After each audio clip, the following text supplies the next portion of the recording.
কোনো লাভ নেই। এই ব্রিজটা যত শক্ত করে নির্মাণ করা হোক না কেন, এই ব্রিজটা ভাঙবেই। কে বললো কে কথাটা? আমি বলছি সাহেব। তোমরা দুইজনই এখানে আসো।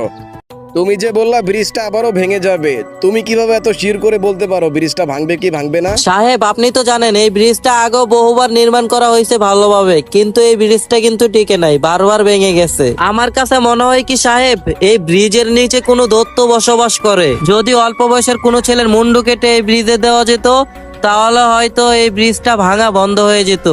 কি বলতেছো তোমরা? যাও তোমরা গিয়ে কাজ করো। আচ্ছা মালিক, ঠিক আছে। সাইদুল, এরা আবার কোন ধরনের আজব কথা বলে? কন্ট্রাক্টর সাহেব, এই বিষয়ে আপনাকে পরে আমি বুঝিয়ে বলতেছি, এখন এখান থেকে চলেন। হ্যাঁ চলো।